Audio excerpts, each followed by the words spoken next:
El jefe del equipo negociador mexicano es Juan Carlos Baker, subsecretario de Comercio Exterior de la Secretaría de Economía, quien está en la línea de al sonar la campana para hablar sobre la cuarta ronda de negociaciones del Telecán que ayer concluyó en Washington. Subsecretario, buena tarde, gusto en saludarlo. ¿Qué balance nos puede compartir de la cuarta ronda, donde ahora sí fueron evidentes las fricciones con Estados Unidos por las propuestas que puso sobre la mesa, como la cláusula de extinción del Telecán, los cambios a las reglas de origen en la industria automotriz y el acotamiento que pretende también en los mecanismos de solución de disputas? Pero mejor si nos explica. Claro que sí, Víctor. Primero, buenas tardes, qué gusto saludarte a ti, al auditorio, agradecerte la oportunidad de compartir. Pues ahora sí que prácticamente de inmediato, yo regresé apenas tarde ayer por la noche de unos días que, como tú mencionas, fueron muy intensos en la ciudad de Washington durante la cuarta ronda. Que fíjate que por ahí empiezo mi balance, Víctor. Yo creo que lo que sucedió en la ronda fue, pues por supuesto, una visión o una manera pues ya clara de ver que en algunos puntos estamos lejos, tenemos ideas diferentes los países que estamos en la mesa en este momento. Tampoco creo que eso deba ser sorprendente, porque desde incluso la ronda de Ottawa, que también recordarás que lo conversábamos, pues ya Estados Unidos venía avisando que muchas de sus ideas o de esta nueva visión económica y del comercio, que ahorita tú mencionabas, pues bueno, las voces, incluyendo la de alguien tan respetado como Krugman, pues las voces que se levantan cuestionando pues a dónde se va con esos objetivos, pues eso ya se está tratando en propuestas. Mencionabas tú también que hay temas difíciles, sin duda, la cláusula de extensión, el sunset, que pues México rechaza completamente de tajo. Nosotros pensamos que eso no le da ningún tipo de certidumbre a las empresas y a los inversionistas y a los consumidores, entonces no vemos por qué tengamos que considerar eso. La parte también de solución de controversias, donde Estados Unidos pues básicamente lo que está planteando es que no tengamos solución de controversias, o que aquellos paneles que se establezcan pues simplemente sus resultados o sus conclusiones no sean obligatorios. Imagínate, si esto hubiera estado en vigor como lo quiere Estados Unidos cuando tuvimos el problema del autotransporte de carga hace algunos años, pues México se hubiera quedado simplemente pues con la situación de que Estados Unidos no cumple sus compromisos, y eso pues desde luego tampoco es algo que estemos dispuestos a considerar. Y bueno, varias propuestas ahí. No todo es malo, Víctor. Creo que también hay que reconocer que hay resultados que nos dan pues buenas noticias, los avances en telecomunicaciones, los avances también en competencia, que pudimos cerrar ese texto un poco antes de que arrancara la ronda en Washington, los avances en el sector servicios, en fin, de nuevo venimos viendo esta dinámica en donde hay unos temas en donde compartimos visión, hay unos temas en donde no. Ahora en esta ronda pues quedó tal vez de una manera más evidente o más presente o más gráfica incluso las diferencias que tenemos, pero pues México, en la voz del secretario Guajardo ayer, dejó muy claro cuál es la visión del país. Estamos aquí para obtener una negociación benéfica para todos. México no vino a esta negociación para perder o para quedar peor que como estábamos antes. Y si Estados Unidos y Canadá comparten con nosotros esa visión, seguramente vamos a seguir trabajando para encontrar el resultado que nos merecemos. Y bueno, pues ahí México hará lo que está en sus manos. Hay cosas que nos escapan, Víctor, pero ciertamente no va a quedar por un esfuerzo de México. En perspectiva, subsecretario, ¿qué se va a analizar en el equipo mexicano durante el mes de descanso o tregua, si me permite decirlo así, que se dieron las delegaciones de los tres países antes de volver a reunirse aquí en la Ciudad de México en la quinta ronda? Mira, yo no sé si lo llamaría tregua, porque de hecho lo que sucede aquí, para que también el auditorio tenga un poco de contexto, nosotros en el mes de agosto, poco antes del mes de agosto, cuando estábamos organizando los trabajos de la modernización del TLC, pues en ese momento los equipos pactamos 7 rondas de trabajo, pues porque en ese momento era lo que nosotros humanamente en el calendario podíamos hacer, pero nunca dijimos que diciembre era algún tipo de fecha fatídica, o vamos nosotros a ajustarnos solamente a eso, y si había necesidades adicionales pues no se consideraría. Y la verdad es que hemos tenido mucha flexibilidad en el proceso.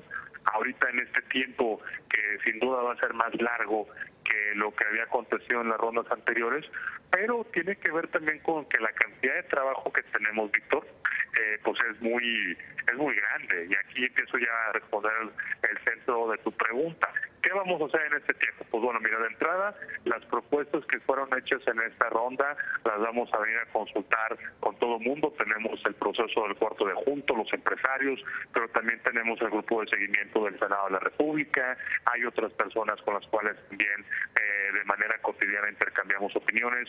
Y la verdad es que sí queremos tomarnos todo el tiempo que sea necesario, Víctor, porque estas son propuestas delicadas. El gobierno mexicano tiene que entenderlas bien, al margen de que en principio sea inaceptable, pues tenemos que entender bien qué es lo que se nos está poniendo en la mesa, tenemos que saber cuáles son las consecuencias, y esto nos sirve incluso para tener más argumentos que a su vez podamos utilizar con muchos de los actores en Estados Unidos que están también pues apoyando este objetivo que comparte México, de que seamos mucho más competitivos como región y que no caminemos hacia atrás. Se dice un mes, pero realmente es poco tiempo, Víctor, por el trabajo que tenemos que hacer, y mantendremos este diálogo con todas las dependencias y con los actores relacionados para llegar a tener una postura muy sólida en la quinta ronda, que como bien decías tú, se va a celebrar aquí en la Ciudad de México del 17 al 21 de noviembre. Ayer el representante comercial de Estados Unidos dijo que veía resistencia al cambio por parte de México y Canadá, que no estaban aceptando propuestas que admitieron durante la negociación del TPP.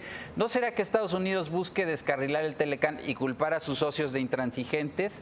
Como sea, subsecretario, le pregunto, ¿México mantendrá vigente el Telecán con Canadá e impulsará el llamado TPP-11 y el comercio con Europa? Digamos que son las medidas para diversificarse comercialmente.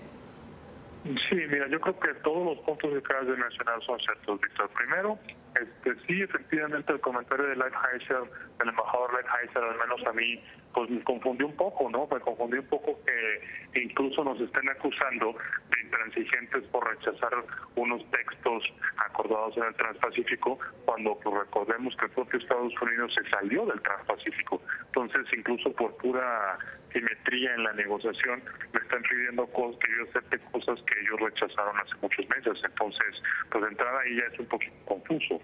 Lo segundo es que también, mira, si hay algo que no se le puede acusar a México, es intransigente. Hemos estado presentes con el equipo completo en todas las rondas, hemos llevado ideas a la mesa, hemos facilitado incluso llegar a acuerdos en muchos temas, y prueba de eso son los capítulos que ya se cerraron. Pero pues también, de nuevo te repito, si la intransigencia de la que se nos acusa implica el estar defendiendo los intereses de México y no aceptar propuestas que sabemos que van en contra de nuestros intereses nacionales, pues sí, claro, en ese entonces somos intransigentes y lo vamos a continuar siendo, porque yo no puedo aceptar, Víctor, y no podríamos, como funcionarios responsables hacia el pueblo de México, pues no podríamos aceptar un acuerdo en esos términos, ¿no? Es preferible que no haya un TLC a que haya un TLC con todas estas restricciones. Ahí pasa la otra parte de tu comentario. ¿Qué vamos a hacer? O sea, suponiendo que esto continúe, ojalá y encontremos el resultado adecuado, porque México eso es lo que quiere. México no desea que esta negociación termine mal, pero eso sabemos que es una posibilidad, y lo que nos ha hecho también es empezar a diversificar nuestros esfuerzos. TPP-11, el Transpacífico con los 11 que nos quedamos, pronto habrá una reunión en Vietnam, es la reunión de líderes de APEC, en donde tradicionalmente se han juntado los ministros. Ahí esperamos que haya algunos anuncios que van a ser muy interesantes para tu auditorio acerca de cómo procederemos a implementar el TPP-11. También yo espero ir a Brasil y Argentina antes de que termine este año para poder continuar las discusiones con estos socios comerciales. Y Europa, la verdad, Víctor, ahí tenemos de hecho muy buenos avances. Esta misma semana hay una parte del equipo europeo en la Ciudad de México para continuar las discusiones, y ese es un acuerdo que nosotros estamos esperando cerrar hacia el mes de diciembre entre México y la Unión Europea. Entonces, bueno, la agenda continúa, la agenda es diversa, la agenda sin duda tiene elementos que podemos aprovechar a nuestro favor, pero sobre todo manteniendo ese espíritu que el presidente Enrique Peña nunca ha dejado lugar a la duda, Víctor. México es un país abierto al comercio, México es un país que da certidumbre, y México es un país que va a continuar haciendo las cosas de esa manera, aunque nuestros socios comerciales pues de repente se han vuelto proteccionistas, ¿no? Bien, subsecretario Juan Carlos Baker, muchas gracias por la información. Al contrario, Víctor, un saludo siempre a tus órdenes y bueno, estaremos en comunicación.